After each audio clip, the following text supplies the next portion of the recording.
एक बार महाराज सगर ने एक विशाल यज्ञ का आयोजन किया। उस यज्ञ की रक्षा का भार उन्होंने अपने पौत्र अंशुमन को सौंप दिया, किंतु देवराज इंद्र ने छल पूर्वक यज्ञ अश्व का अपहरण कर लिया। अब अंशुमन ने 60,000 सगर के सैनिकों को लेकर अपना अश्व ढूंढना शुरू किया, परंतु कहीं भी पृथ्वी पर अश्व नहीं मिला। तो अंशुमन ने पाताल लोक में अपने अश्व को ढूंढना शुरू किया, तो वहां पर महर्षि कपिल तपस्या कर रहे थे।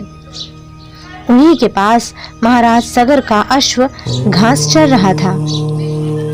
सैनिकों ने सोचा इन्होंने ही अश्व को चुराया है, तो वो सभी एक साथ जोर जोर से चोर चोर चिल्लाने लगे।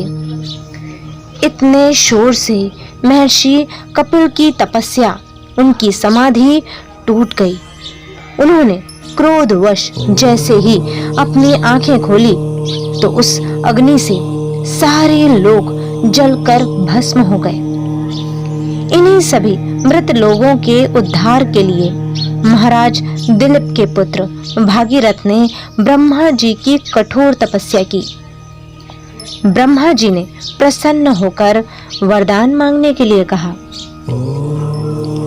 तो भागीरथ ने देवी गंगा को अपने साथ पृथ्वी लोक पर ले जाने के लिए कहा, ताकि उन सभी मृत आत्माओं को मोक्ष प्राप्त हो सके।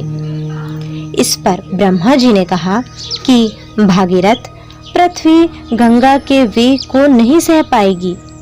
इस वेग को सिर्फ और सिर्फ भगवान शंकर ही संभाल सकते हैं। तुम उनकी आराधना करो। इस पर भागीरथ फिर से कठोर तप में लीन हो गए। प्रसन्न होकर ब्रह्मा जी ने अपने कमंडल से गंगा की धारा को छोड़ा।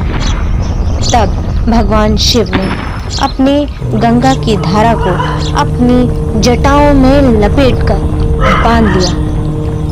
परिणाम स्वरूप देवी गंगा को जटाओं से बाहर जाने का रास्ता ही नहीं मिला। तब महाराज भागीरथ ने एक बार फिर से भगवान शिव की आराधना शुरू की। तब जाकर कहीं भगवान शिव ने गंगा की धारा को मुक्त करने का वरदान भागीरथ को दिया। इस प्रकार शिवजी की जटाओं से छूटकर मां गंगा हिमालय की घाटियों में कलकल निनाद करके मैदान की ओर चल पड़ी। इस प्रकार महाराज भागीरथ धरती पर देवी गंगा को लेकर आए। इसीलिए मां गंगा को भागीरथी भी कहा जाता है। पृथ्वी पर गंगा को आते हुए देख सभी लोग बड़े प्रसन्न हुए। इस तरह युगों युगों तक बहने वाली गंगा की धारा महाराज भागीरथ की कठोर साधना की गाथा कहती है। गंगा मैया प्राणी मात्र को न सिर्फ जीवन दान देती है, बल्कि मोक्ष भी प्रदान करती है। मां गंगा की महिमा सभी भक्तगणों द्वारा युगों युगों तक गाई जाती रहेगी। जय मां गंगा, जय मां गंगा।